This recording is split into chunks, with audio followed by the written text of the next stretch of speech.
iddoo daldalaa yookaan daldala keessatti maamiloota garagaraa kan amala adda addaa qabantu si mudata. Isaanowwan kan haala akkamiin qabdee waliin deemuu dandeessa? Maamila tokko sababa inni aaree loluu jecha yoo isa ooftu taate jechi afaanii inni fayyadamu namoota baay'ee karaa kee dhufan sirraa hambisuu danda'a. Maamiloota aaran yookaan akka malee mufatan waliin deemuudhaaf karaalee armaan gadii kana bal'inaan kan waliin ilaallu ta'a. Jirra jirtu hordoftootaa fi daawwattoota kiyya kabajamoo kanneen addunyaa garagaraa irra na daawwachaa jirtan. Kun daraaraadha.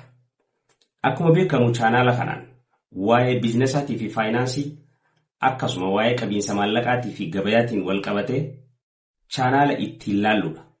Kanneen hanga ammaa subscribe gootanii maatii taatan naas jajjabeessitanii afaan kanallee jajjabeessitan hedduu galatoomaa. Warri hanga ammaa ammoo subscribe fi like hin godhin subscribe fi like akka nu gootaniin isiniin jechuu barbaada. Asumaan maatii keenya akka taatan. Sagantaan keenya har'aa duuba akkumaan jalqaba irratti isinii ibsuu yaale maamiloota aaran yookaan akka malee mufatan waliin akkamiin deemuu dandeessa.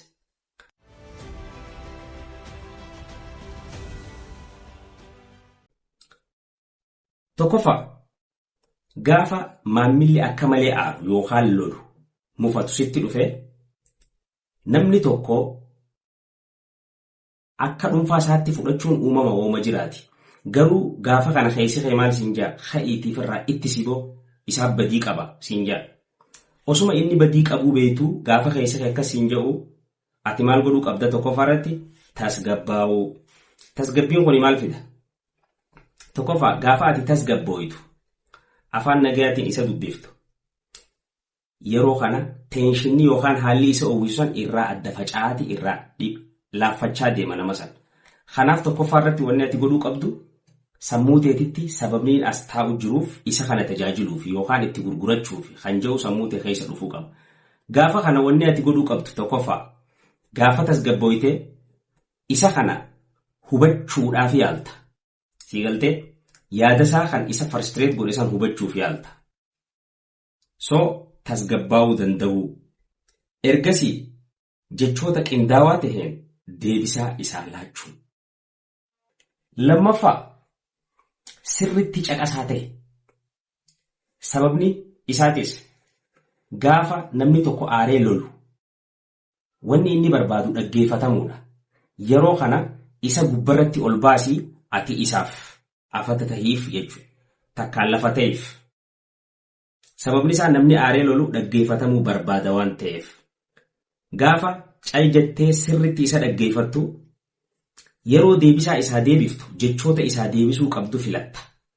Jechoonni sun maal faa akka jechuu qabduutu sii gala.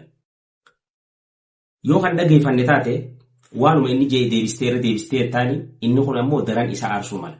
Kanaaf lammaffaa irratti dhaggeeffataa sirrii tahiin siin jedha. Sadaffaa hariiroo isaa waliin qabdu. Hanga sadarkaa dhuunfaatti yookaan sadarkaa hawaasummaa isaa waliin qooddatutti gaffiti. Kuni maal jabeessa? Amanamummaa isin lamaan jidduu jiruu fi kabaja ati nama sanii qabdu akka guddatu godhaa jechuudha. Kanaaf hariiroo isaa waliin gootu san, interakshinii isaa wajjin gootu san personalize godhi yookaan ilaa hanga sadarkaa dhuunfaatti gaffiti hanga jireenya hawaasummaa waliin qooddachuu dandeessutti. Gaafa kana maamilli akka malee lolee aaru suni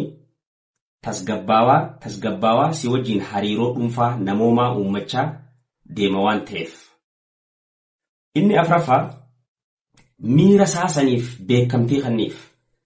Jalqaba gaafa kastamarri yookaan maamilli akkasi aaree lolu san si dhufu utaaltee rakkoo sanii furmaata kannuu osoo hin ta'in isa caqasuu dura erga caqastee booda hoo sirri jirta. Wanni ati silaaleessee si lolchiisu jiru kuni naafis naaf gala. Yaada jiru yookaan jechoota akkanaaf fayyadamuuni miira saasaniif dursa beekamtii kannuutu sirraa eegamu osoo utaaltee gara rakkoo furuutti hin ceene jechuudha. Inni shanaffaa jechoota pozitiif ta'an fayyadamuu danda'uu qabda. Gaafa maamilli aaree lolee si dhufu yookaan maamilli aaru kan lolu si dhufu yoo ati gubbaan jechoota negatiivii idaateef akkuma fanjii takka tadhoo qophooyte xiqqishuma wahiin tuuxee dhoofteeti jechuudha.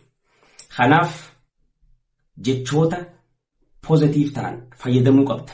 Akka fakkeenyaatti hin danda'u jecha jiru osoo hin ta'in ani wanniin siif godhuu danda'u. Tasgabbaa'u isaan jechuurra si hubadheetiin jira. Waan jette kana sirreessuuf yaalla. Atis badii qabda isaan jechuurra kuni badii teenya dhiifama fuula durani sirreeffan. Jechoota jedhuu fi kan akkanaa fayyadamuutu sirraa barbaachisaa jechuudha. Inni jahaffaan wantoota inni haasawe san irra deebistee ibsuu fi yaaluu qabda. Gabaabdumatti akkana jechuun gaafa waan inni haasawe san keessaa irra deebitee ibsituuf jechoota akkam fayyadamuu qabda. Jechoota signaal ta'an han peenii isaa laalaa isaa san irrisuu danda'an fayyadamuutu sirraa eegama.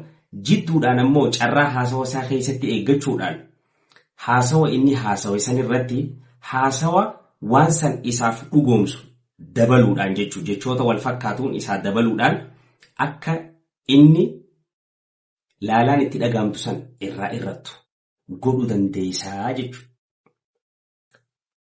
Inni torbaffaan amanamummaa jidduu teessanitti ijaaruu danda'e. Building the trust. Kana jechuun karaalee lama fayyadamuu dandeessaa jalatti gabaabseen isinii kaaya. Tokkoffaa itti gaafatamummaa fudhadhu waan dhufe saniif. Kuni maal isa godha? Akka inni sirrii jiru kana isa agarsiisa. Gara biraatiin kabaja ati isaa qabdu isa agarsiisa jechuudha. Lammaffaa irratti be honest, nama dhugaatii fi iftoomina qabu ta'eef.